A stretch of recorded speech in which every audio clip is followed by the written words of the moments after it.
Greetings, it's Ian from RTO here. Welcome to the Sophomore Dome, where we take bands, artists' second albums and put them up against each other. And today we've got two bands that, when their second albums came out, they were just struggling artists, and both of them became two of the biggest arena bands in the 80s. They are both still going today, and that is from Germany, the Scorpions, and from the UK, Judas Priest. Two fine bands that I absolutely love. Seen them both, so this is a real good one. So, as usual, the band that released first goes first, and in this case, it was the Scorpions, and their second album is Fly to the Rainbow. Now, this was released in 1974 on November the 1st, and it was the first release with Uli John Roth and legendary bassist Francis Bolch, I don't know how he pronounces that, and the only album that had Jürgen Rosenthal on drums. So you got Klaus Meine, Uli John Roth, Rudolf Schenker, Francis Bolch and Jürgen Rosenthal. There's your lineup. So the first song is one of my favourite songs, and still is, by the Scorpions, and it's Speed Is Coming. It's my favourite track on the album. I love the guitar work here with Uli and Rudolf. Absolutely power. And of course Klaus's distinctive vocal. He was quite high in them days. It's a really, really good track. Then we have They Need a Million. Not a bigger fan of this one. I do like the little bit of Spanish guitar intro, but apart from that, it doesn't do much for me, that one. Drifting Sun, I love the playing on here. The guitar work from Uli and Rudolf is fantastic. Great guitar players.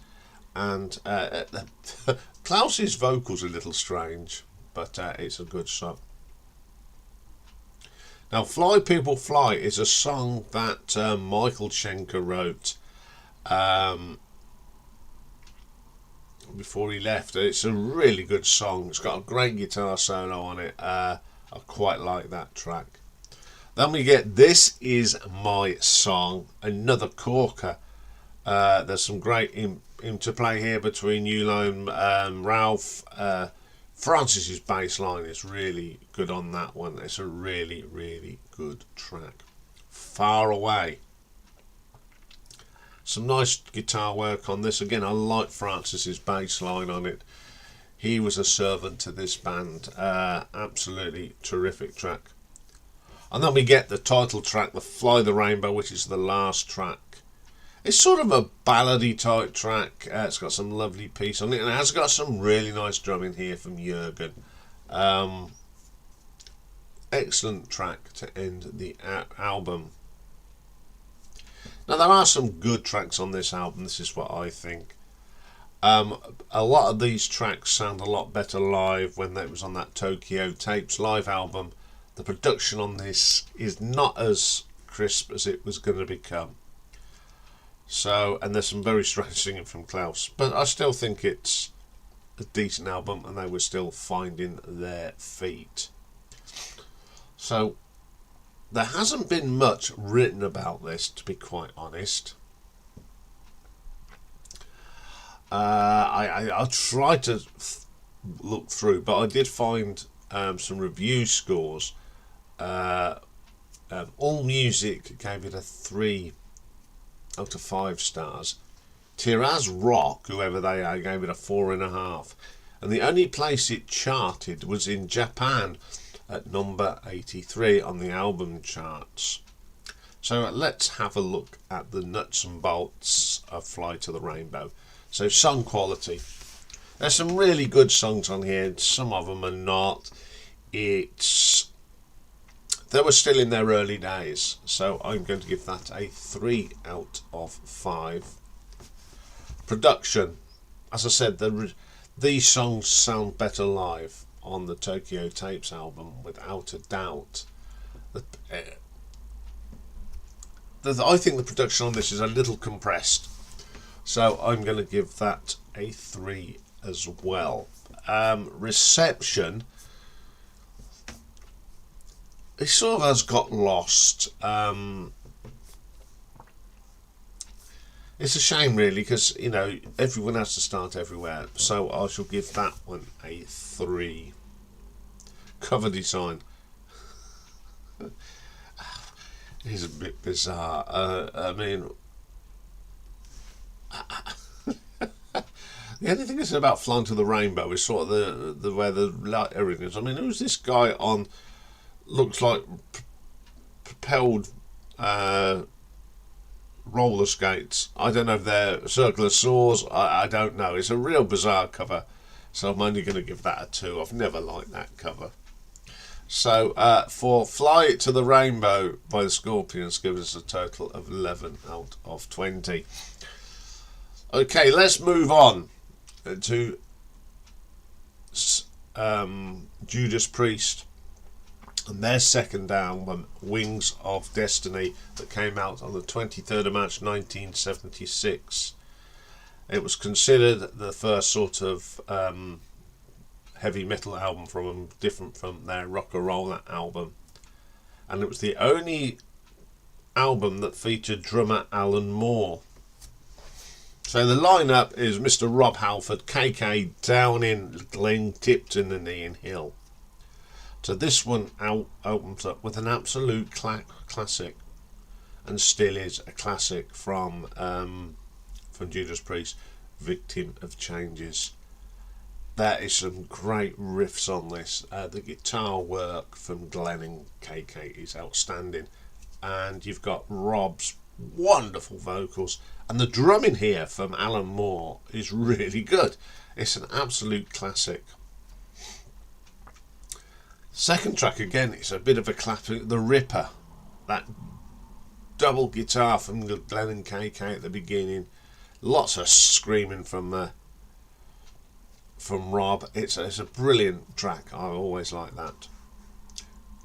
Dreamer Deceiver, one of the slower melodic tracks on here. Rob Halford is the metal god himself. Brilliant track.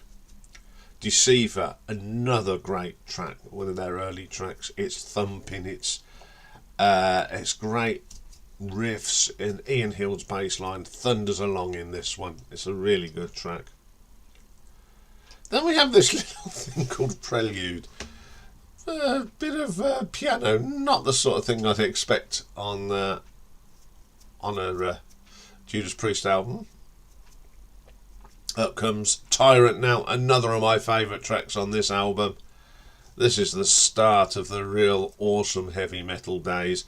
The riffs are good. It's that classic twin guitar again. Awesome track. Genocide, driving riffs, good strong vocals from Rob, and a belting bass line.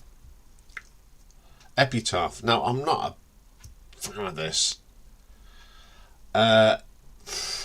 I don't know if they were trying to emulate Queen at the time, because it's got that sound to it. It just doesn't work for me. Island of Domination, another great track. I love this. It's got some great guitar work from Glenn on this, and KK. Really strong track to end the album. As I said, this was a little bit different from that debut album. It was a more rock thing. This is more heavy, still not polished, but you could see what was going to be coming from this band. It's a great album. So what did the fans think? So fans, critics and the band have come to see Sad Wings of Destiny as an album which Judas Priest consolidated their sound. In Rolling Stone, Chris Nicholson gave the album a positive review, comparing it favourably to Deep Purple's Machine Head of 1972. Martin Popoff cites the album's reinvention of the heavy metal genre. The technical dexterity and operatic vocals pointed toward trends in heavy metal that were part of what was going to become the new wave of British heavy metal. So All Music gave it a 4 stars. Sputnik Music gave it a 5 stars. The New Rolling Stone Album Guide gave it a 2. Didn't chart, believe it or not. So it's a shame, but everyone loves this album. So let's have a look at the nuts and bolts of this one. So song quality, there's some killers on here. They're classics. You know, Victim of Changes, The Ripper, Tyrant. You know, that's 3 absolute gems that fans still love today. So I'm going to give that a 4 out of 5. Production. Again, it's a little bit, some of the tracks, the production is a little condensed, it's too compressed. A lot of these tracks, when they were played later on in time, they sound a lot better, especially live. So I'm going to give that a 3 out of 5 as well. Reception didn't chart, but favourable with a lot of the critics. So I'm going to give that a 3 out of 5. Cover design. I love this cover. Absolutely brilliant cover. It's very heavy metal, isn't it? I love the winged cherub and the fires of hell, and yeah, the only criticism I suppose is Sad Wings of Destiny could be a bit brighter, but at the end it is a brilliant cover, so I'm going to give that a 5 out of 5. So for the total for Sad Wings of Destiny is 15 out of 20. So yeah, a big points winner here for Judas Priest, and rightly so. I'm going to go with Judas Priest today. It was no hesitation. I think it's their first proper heavy metal, and it's got some classics on it. Fly to the Rainbow, they were still learning their trade. Although it's got Speedy's coming on and the guitar work is absolutely dynamite, I think this has got the more longevity. People talk more about this album more than Fly to the Rainbow. So today's winner is Sad Wings of Destiny. So if you disagree with me, you can go and vote. It's on the posts now, and we'll have a poll in the